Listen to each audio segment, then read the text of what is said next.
Hello everyone, আজকে আমি pomfret tandoori recipe করে দেখাবো ওভেনে। আমি এটা গ্যাসে খুব একটা করি না, তার জন্য আমি এখানে নিয়ে নিয়েছি 4টে পমফ্রেট মাছ। মাছগুলোতে আমি কিছুটা করে চিড়ে নিয়েছি। এবার আমি পেস্ট করার জন্য নিয়ে নিচ্ছি আদা, রসুন, ধনেপাতা আর লঙ্কা। এগুলোকে আমি সবগুলো একসাথে পেস্ট করে নেব। তার মধ্যে আমি একটা ছোটো মাপের পেঁয়াজকে বা হাফ করে রাখা পেঁয়াজকে এর সাথেই একসাথে পেস্ট করে রেখে দেবো। এবার আমি মাছগুলোর সাথে মশলাটা মিশিয়ে নিচ্ছি। তার জন্য আমি এখানে নিয়ে নিচ্ছি 1.5 টেবিল স্পুনের মতো দই। এটাকে আমি আগে থেকে খুব ভালো করে ফেটিয়ে নিয়েছি যাতে কোনো লাম্পস না থাকে।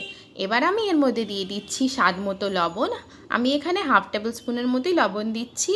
তারপর দিচ্ছি গরম মশলা গুঁড়ো, তার সাথে দিয়ে দিচ্ছি কাশ্মীরি মির্চের গুঁড়ো, তারপরে আমি এর মধ্যে দিয়ে দিচ্ছি গোলমরিচের গুঁড়ো। এবার আমি এর মধ্যে দিয়ে দেব হাফ টেবিল স্পুনের মতো হলুদ। তারপরে আমি এর সাথে আরও দিয়ে নিচ্ছি ধনে গুঁড়ো। তারপরে যে পেস্টটা আমি করে রেখে দিয়েছিলাম সেই পেস্টটাকে আমি এর মধ্যে দিয়ে নেব। এগুলো সবগুলোকে দিয়ে নেওয়ার পরে আমি খুব ভালো করে এগুলোকে মিশিয়ে মাছটার সাথে ম্যারিনেট করে রাখবো। তারপরে ভালো করে ম্যারিনেট করার পরে আমি এখানে 1 টেবিল স্পুনের মতো তেল সমস্ত মশলাটা এবং মাছটার উপরে দিয়ে খুব ভালো করে মাছটার সাথে মশলাগুলো এবং তেলটা মাখিয়ে প্রায় 8 ঘন্টা থেকে 45 মিনিট এভাবেই রেখে দেবো। ওভেনে গ্রিল করার জন্য যে ট্রেটা আছে তার মধ্যে আমি ম্যারিনেট করে রাখা মাছগুলোকে সাজিয়ে নিচ্ছি এবং সাজিয়ে নেওয়ার পরে মাছগুলোর ওপরেও সামান্য পরিমাণে মশলা আরও লাগিয়ে দিচ্ছি যাতে ফ্রাই হওয়ার সময় মাছগুলোতে মশলাগুলো খুব ভালো করে মিশে যায় এবং টেস্টটা আরও ভালো লাগে মশলার জন্য।